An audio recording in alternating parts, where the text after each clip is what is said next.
Welcome back to Ghost of the Coast Volume 14, starring Rattlesnakdre, Kyle Crosby of Louisiana Dread, and Blake Tauzin.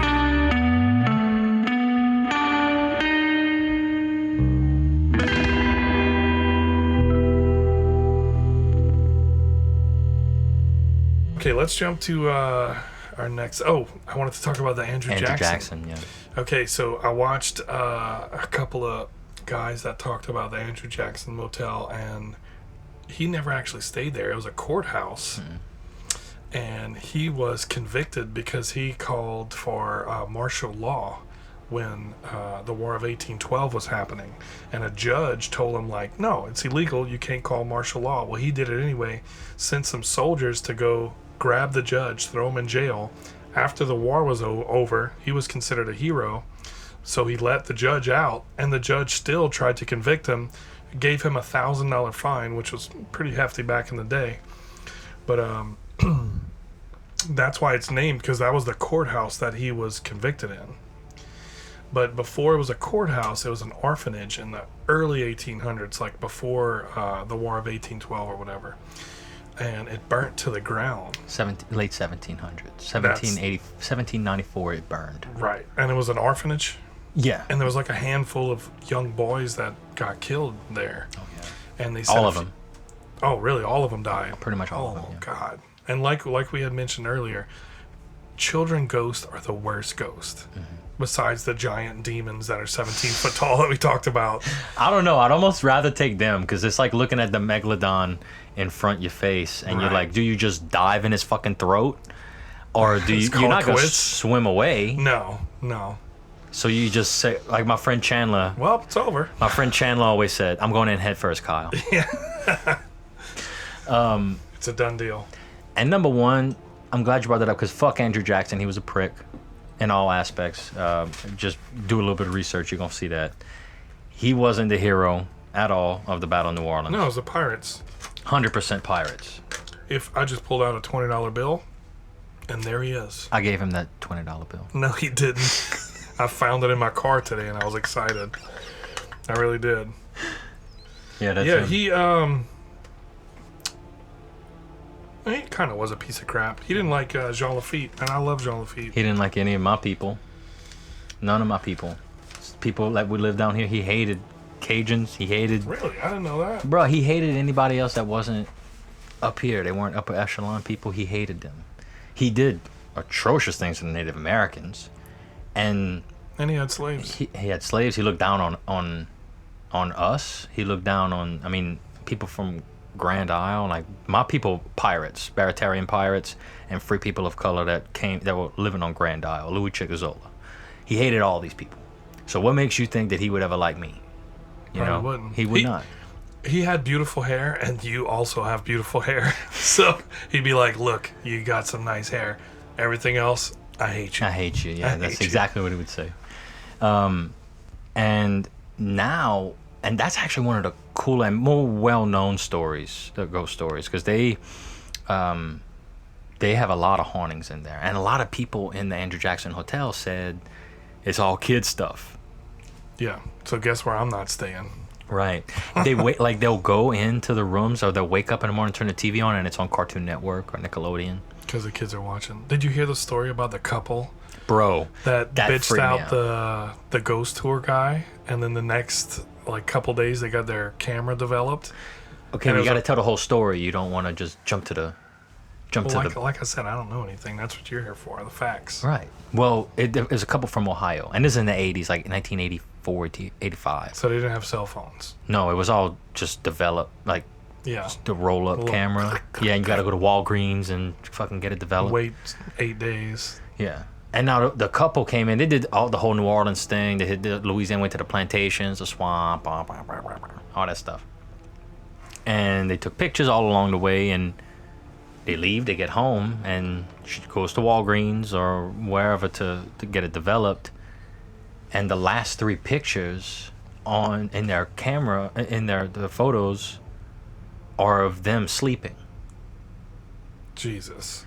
And she calls the fucking hotel to fuss. Yeah, like, hey, who is sneaking into this room and taking pictures? Like, this ain't funny. And she's like, ma'am, Nobody did that. Plus, the ceilings are 12 feet tall.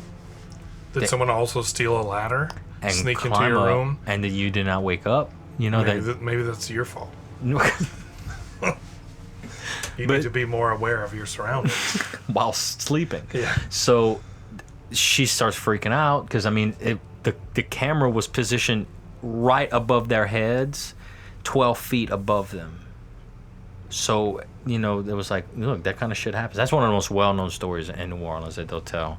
And that's just wild, bro. I've heard some stories from there that people will hear kids running up and down the hallway laughing, and they open the door, don't see anything, close the door, and immediately hear them running and laughing, and they'll open the door again, and nothing. And they'll say, guests will call the front desk saying, hey, there's some kids making a bunch of noise, and they say, no, there's no children in the whole hotel. There's only a certain amount of rooms in there, and there's no kids in any room. I feel like almost any street you'd walk on in New Orleans that they have some buildings, and there's just so much history, so much negative and positive energy that's just all over New Orleans. Mm-hmm. Yeah. New Orleans was burned to the ground twice. I didn't know that either. 80% of the city. Jesus. That's why it's like the French Quarter isn't really French, it's Spanish. Because when the fires happened, it was under Spanish regime. So they built it like Madrid and Barcelona. And they rebuilt it. They rebuilt the city, and they built it in the Spanish way with the balconies. And so that's all. I think there's only like one original French house there, right? No, they have a like I said, 80% of it burned, but then like for instance, the Ursuline convent, that one is I think it's the oldest building there, and that was survived the fire. There's a few that did survive the fire, and then like subsequent buildings and stuff like that. Can you imagine the day after? Like, I know after, like, we have a hurricane and we just have trees knocked down, we're out of power for a while, but the whole entire city burned to the ground twice. And then where they go? Because, like, today when they have a fire, there's many different areas in the country, like, around the area they can go to. Yeah. Just hop from town to town, pretty much. But back then, New Orleans was it, in terms of city. You ain't find another big... It was marsh outside. Marsh outside. It's all swamp. So everybody was just, like, pitching a tent. Pitching tents, camping out, and just trying to... We really need to stop complaining. We have it very good. Modern day. Whew. Shit. We have information at our fingertips. There's more in this little cell phone in front of me that flew on the space shuttle that went to the moon. There's more technology in this. Oh, yeah. That's wild. That blows my mind, too. That's wild. Also, word travels fast now. A lot of people neglect the fact that how slow the word got out. And this is even going back to Andrew Jackson, because that motherfucker, he claimed to be the hero and stuff like that. But had it not been for those pirates and Jean Lafitte and all the ammo and all the men that he supplied, the whole of New Orleans would have been captured by the British, right? But everybody starts opening their beak and starts talking and saying, "Oh, well, the war was over. The war was over." Yeah, so what? Like they were saying that the battle was pointless because the war had ended. Correct. Already. If the British Empire, if anybody listening thinks that the British Empire would have just said, "Oh yeah, you're right, the war was over. You could have New Orleans back," after they conquered it, you out your fucking mind. Ask Australia, right now, they're still British ruled. Jamaica, and all these places, like. I think there's like 7 different countries that's still under British rule. That's wild. French too. I just watched a document. U.S. too, Puerto Rico, Yeah. We just showed Hawaii. Dude. Hawaii, man. We are some assholes. No, we are not. Americans back then are. Yeah. Me personally. You personally are. You would but do that. But you are not. No, I am not. You would do that to Hawaii today. I don't wear a leopard skin shirt. No, you don't. You don't. It's style, bro. Look it up. Anyway. I know. I was jealous. It looks soft. It was so soft. It was actually for my grandma. That's your favorite, right? I love it, man. It's so comfortable. You are amazing when you wear it. You have the confidence of a bear. You do. in a leopard. Every time I see you wearing that, because somebody questioned me on it. Someone of my friends is like, "Hey, who's the guy in the leopard skin shirt? I was like, oh, it's one of my friends. He's on a podcast. He is super comfortable in that shirt. I'm like, I know. It's like his little cape. Yeah. It's like when I wear sunglasses, I have more confidence too, as I feel like nobody knows that I'm here, that I'm just invisible to everyone if I wear sunglasses. It's empowering. I could see it on you when you wear it. You're more confident. You pronounce your R's more. More instead of more. More. What were we talking about? Well, what were we talking about? Way off track. Andrew Jackson being an asshole. That's what we're kind of... Yeah, but then we started talking about something else. Oh, like we took over Hawaii. Oh, yeah. We should have never done that. No, of course. Not at all. That was just land grabs from people that did legal, like shady legal shit. But Hawaii was not part of America. We just kind of like, we're going to buy this. And then in American law, we can do this. But those were like, that was some of the most richest, outrageous cultures.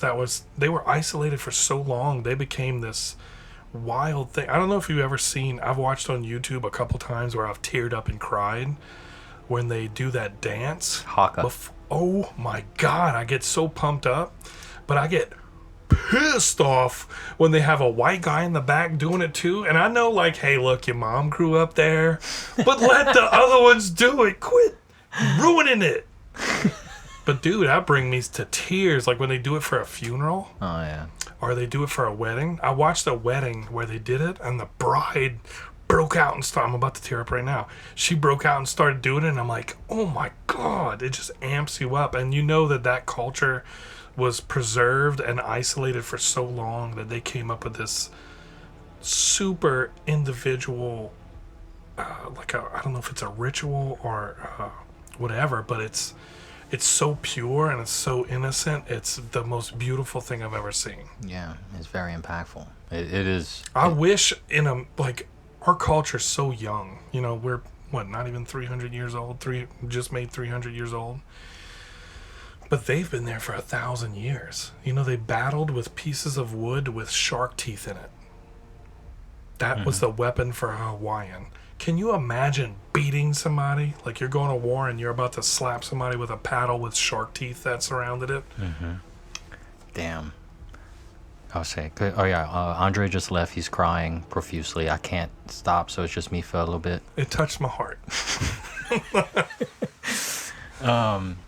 Yeah, man, that's truly wild. And even like Easter Island and stuff like that. Not to deviate from, America. Is that lost? Do they have like original culture from there still? Yeah. You still see like the heads, the civilization collapsed, but you still see the heads, the big Easter Island heads. But the physical people there's nobody that lives there, I don't think. That's a good question. I think that race of people is just gone.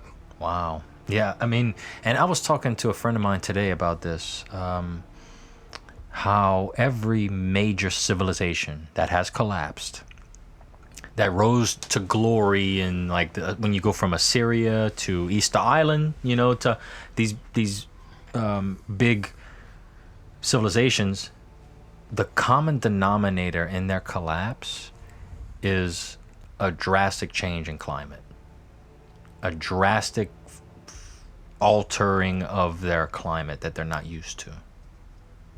It's crazy. It's not war or anything like that. It's a combination, but all of it, war affected some, not others.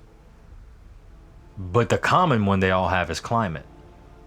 So like, for instance, war, you could say war destroyed the Assyrian Empire, along with a shift in climate, which causes more people to gain the need for more resources.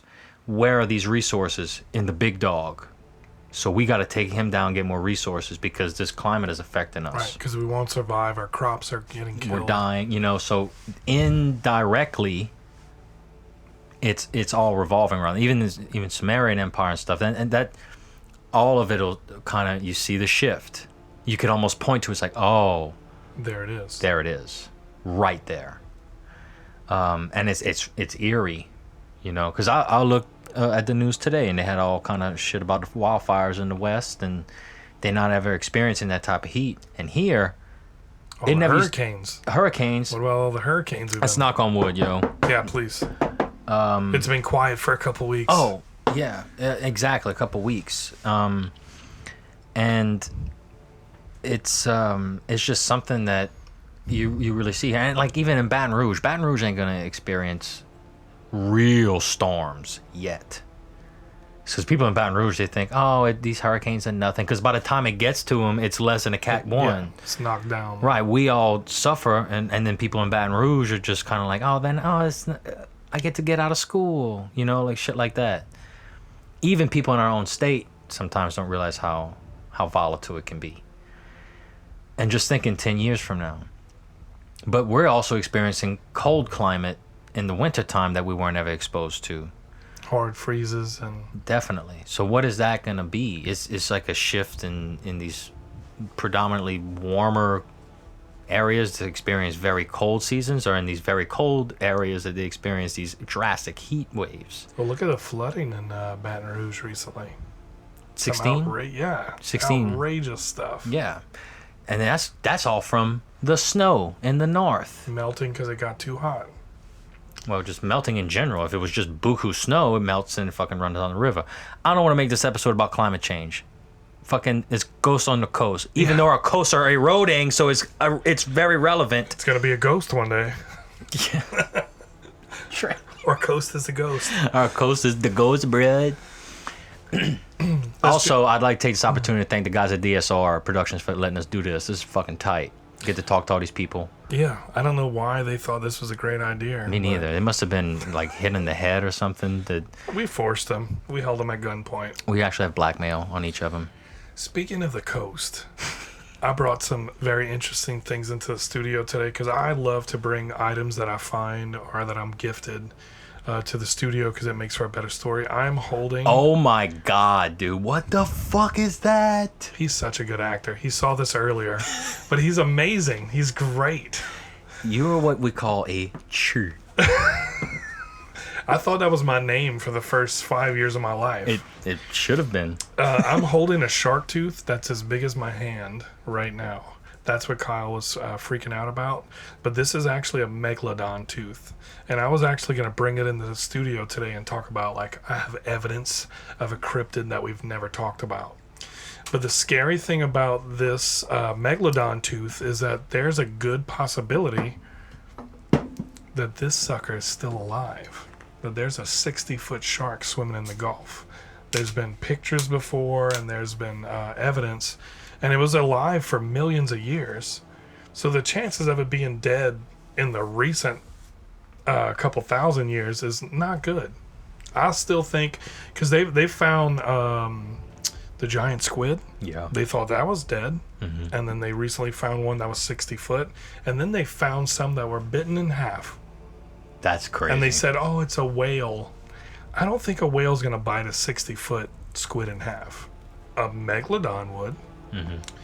But we're going to throw some pictures of this megalodon tooth. My dad actually bought this off of a guy because he said that I would love it. But it's as big as my hand. It's massive. And that would be fucking terrifying. I'm putting this up against my shoulder right now just to be like, yo, if this would actually go into my skin, like it's painful putting a little pressure on it. It would go through and through. Easily. I mean the jaws on this motherfucker, pun intended, are really, really massive. And that an expert told us that it could be a smaller tooth than the rest of its mouth. Right. It could have been its little baby tooth. Yeah. That fucking scares me. Cause I mean, even in I just saw a video on Instagram the other day of a guy just walking in the water in Florida, and a hammerhead. There's a fish that's swimming right by the guy, and that hammerhead just makes a beeline straight towards the guy. And when he sees the guy, he gets scared and swims away. It doesn't take a chunk out of him, but it came so close, and it's crazy how fast they swim. They were on a pier and they were yelling, right? No, this guy was just walking in the water. Oh, okay. Because I just recently saw one similar to that story. Really, on a pier? There was two guys on a pier, and they're watching a hammerhead shark swim, and they start yelling, and the shark swims really fast. No, the people holding the camera were on a pier. Yeah. Yes. The guys in the water. Yeah. Yeah. That is a creepy video. It's insane. It's fast. It's like in it's like you'd be in a car accelerating. That's how fast the shark was swimming. Yeah, they have stories of bull sharks and stuff right off the coast of Grand Isle that'll make your blood curl. There was a few years ago, and y'all send me an email to kyle@louisianadread.com if you know the full story on this. But there was a man that was wading in the waters off the coast of Grand Isle, and basically he had a little styrofoam ice chest attached to him. And he started getting a lot more fish, and he didn't want to walk in, so he just tied some on the outside of it. And they smell the fish. A fucking bull shark came and took a chunk out his thigh. I heard about that with like the little bait bags, like you keep. Some he put them in the bait bags. Oh. And it just fucking took a big old chunk out his leg. Jesus. They'll go all the way up the Mississippi River too. All the way up to Memphis or St. Louis or something like that. That is far. 2 bull sharks swimming upriver? That's a 10-hour drive. Yeah. Imagine swimming with your little fins. Oh, that's a bad way to go. Because, I mean, nobody swims in the river. And the currents flow in the opposite way. That's what I'm saying. It's upriver. It's so hard. They're pissed off by the time they get way up there. No wonder they're... And Mythbusters came down to Morgan City to do an episode about bull sharks in the Atchafalaya. Really? Yeah. And they said, hey, it's not a myth. Not a myth. That shit happens. That's wild. Because, I mean, people go swimming in, like, the little lakes and in the lakes, like Lake Verret and stuff like that. You don't think a damn shark is going to come and take a little bite out of you. You think, I mean, that's reserved for the Gulf, and especially in the Gulf, off the coast of Grand Isle, you don't really hear much about shark attacks, but damn. They have some of the biggest great whites. That's there terrifying. Australia and the Gulf of Mexico. Absolutely terrifying. The Gulf of Mexico is number 2 right behind Australia coast. Come on. You sure about that? Google it. That's one of the things I'm confident about. All right. Some big great whites. The Rattlesnakdre is confident about this one. No need to look it up. Don't let the truth get in the way of a good story. Don't let it. If it makes people smile, keep it going. They probably have no sharks in the Gulf of Mexico. Oh, there's plenty. Oh, no, I know that. Plenty. Yeah, you just go out fishing on the rigs and you're going to see a bunch of them. Go right on Bridgeside. Right by Grand Isle. You catch like 100 black-tip sharks before you catch a bull red. Damn. That just goes to show you, with all the cryptids that we talk about on the show. And Speaking of Bridgeside, go to Bridgeside and get the roast beef po' boy. Yeah? Bruh. The cheeseburger's great. I mean, they make some good food at Bridgeside. Shout out to Bridgeside. Yeah. I sell... Oh, I'm not going to talk about that. I'm a salesman there, but not for them, but... Right, no, of course. Anyway, yeah, Bridgeside has some great food. They have a great group of people there every year, too. Like, they are super busy. Yeah. Super busy. Yeah. They got that nice pier right there. Oh, it's a good group of people out there, that's for sure. Yeah, I mean, you can go down... It's a family-owned business, and... boom. Yeah, I mean it's a good time, especially like for Tarpon Rodeo next year on the weekend before July 26th, 27th. It's always a good time at Bridgeside. They have a boat launch. They have cabins there. They have bands that play all the time. There's always kind of stuff going on. Now the thing about shit going on Grand Isle, I mean people will slip in the water and stuff, and they'll have all that kind of nasty shit happen to them. Yeah. But don't climb on the rocks. Don't climb on the rocks. Do not climb on the rocks. It looks fun and exciting, but don't do it. There's nothing good that's gonna come of it. I mean, we had locals, people that grew up here their whole lives, go climb on the rocks, and they slip, they hit their head, and they're gone now. Yeah, it's very sad. I know people personally that are just no longer here because they made that mistake. Mm-hmm. Yeah, just stay on the beach where you're meant to be. Enjoy the time. Grand Isle in itself, I see nothing but promise in the future. I think that the whole island needs to embrace, like the changes that's coming, and I think that the future is very bright for the island if they do certain things. They got a brand new levee. But hey, if you got a golf cart, do not drive where like drive where they have the concrete and the stuff that allows the golf carts to go. Do not drive on that levee. You drive on that levee and it weakens it. It takes sand off of it, and then when a storm hits, everybody's fucked. So stop being an idiot. Do not drive where you're not supposed to be if you got a golf cart. They're growing grass on that levee for a reason. That's to hold it together. Exactly. Not for you to kill it. Exactly. It's the same thing they did with the levee on the Mississippi River. After that great flood in 27, they started building that levee in 1929. And it was complete, you know, and that kind of shit, you know, you gotta, I have zero tolerance for people that value their, like, ignorance. How selfish is that? You know, like, you can go all over the beach and you can ride all over the side of the highway. you used to not be able to do that. Now it's a privilege to let you do that. So how about Don't ruin it. Don't ruin it for people, and Right. especially it's the people from out of town. They go out there, and they just think it's Saint-Tropez, Club Med. We can let our hair down. We do whatever we want. We litter and shit. That stuff gets to me. The first time I got beat up, I was 14 years old. It was on Grand Isle. Good. It makes you a man. Well, listen, I deserved it. Of course you Somebody did. said something, and I said, "What?" And then they punched me right in the face. And when the first time I became conscious, all I did was open my eyes, and I saw them punching me in the face again. And that's how that story ends. Well, you learned your lesson. What, not to say what? Yes. I said, "Hey, bitch!" And I looked, and I said, "What?" And then I got punched in the face. You said I deserve it. Have Okay. you seen Strange Wilderness, the movie? No. Oh man, that's an obscure movie. It's with Jonah Hill's in it, Justin Long. It's like one of the early movies. How did I not see this? Anthony Goldsmith, if you listen right here, he and I watched that in the theater with Jason Adams. We were watching that, and there's a part where the whole movie they're looking for Bigfoot, and I'm gonna spoil this too. So if you want to watch it, whatever. They're looking for Bigfoot the whole movie, and they're making this ridiculous travel nature documentary where they film animals, but it's just completely insane. It's one of the funniest movies I've ever seen. They looking for Bigfoot, and they finally see him, but before they see him, there's Bigfoot's cave, and they're like, "Okay, guys, we are here to film Bigfoot. This is his cave. He's in here.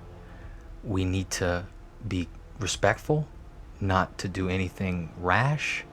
And Bigfoot comes out his cave in the middle of this big long speech, and somebody points says, "Oh God, it's Bigfoot," and he goes, "Huh?" And the guy talking goes, "Oh fuck!" And he pulls out his pistol, and everybody just starts shooting it. And kills They it? kill the fuck out of him. That's some Cajun shit. Okay. Oh fuck! Just kill it. You know, my grandpa, rest in peace, he died a couple of years ago. He told me a little joke. He said, for invasive species, if you ever need to eradicate an invasive species, do you know what you do? You tell Cajun people that it's illegal to kill them. You tell them, "Do not kill and eat this animal," and they're like, "What? Nutra? I'm about to make a jambalaya." Yo, if you got Nutritail, man, that's some. $10 a piece. Is it $10 now? I heard it was $10 a piece. Andre, take your fucking headphones off. Google it. Get in my truck, and we go and get some Nutria. We could shoot them. We could shoot 10 of them and put 100 on red. I used to play soccer. I'm not even using a gun. I'm punting these bitches. You can't catch one. I if guarantee you. you. If you try. If If you could catch one without shooting it and just chase it, I'll duel you. Dude, it is on. I swear to baby Jesus, I will catch a Nutra now, and we have to duel. And if I catch the Nutra, then I have the rights to say, like, "Hey, we're dueling at this place with this weapon," right? No. You heard it here, folks. We're folks. You heard it here first, folks. Me and Kyle will be dueling as soon as I catch a Nutra with my bare hands. Yes. And you can't do any stupid shit like catch it and then run I'm gonna it. kick it. I'm gonna kick the crap out of it. Why would you kick it? Well, they're destroying our levees. Well, kill I'm it. doing Don't my kick part. it. Don't torture it, fucking Ted Bundy. Dude, Cut its tail and give it to me. I want that $10. look at this quad. Oh, if I kick it, it's splitting in half. Yeah. 2 pieces. This is Will Lutz, everyone. We have Will Lutz on the show, kicker for the Saints. And now a clip from Louisiana Dread. Grand Isle is the only inhabitable barrier island on the coast of Louisiana, and its history is as rich and diversified as any place in the state. A long time ago, Native American tribes like the Chitimacha Nation or the Homas Nations used to gather up acorns in the Bayou Lafourche region, and then they come to Grand Isle to hunt game, deer and wild birds. But as they walked, the acorns would fall out of their satchel and embed it into the dirt.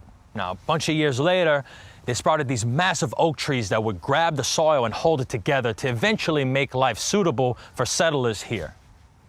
Now, the first land grants were from the Spanish in the 1780s, and soon after, citrus and sugar plantations popped up along the island. Grand Isle was also a hub of pirate activity. Now, when the United States issued a checkpoint at the mouth of the Mississippi River to intercept illegal contraband getting to New Orleans, these pirates used to smuggle their goods onto the island to be loaded onto smaller boats so they can go up Bayou Lafourche and access New Orleans from the marsh. Now, that means that all kind of cargo existed on the island at one point. Hippos, leopards, Aztec relics, merchants from all over the globe, you name it, all walked through the piers of Grand Isle Harbor.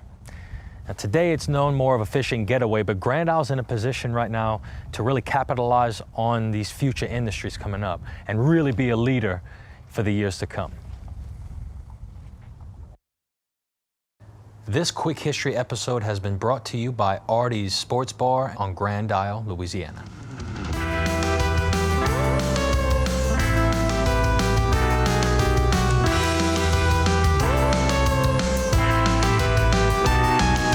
Thank you for listening to Ghosts of the Coast. Don't forget to like, subscribe, and share. And go check out Louisiana Dread and subscribe to their Patreon.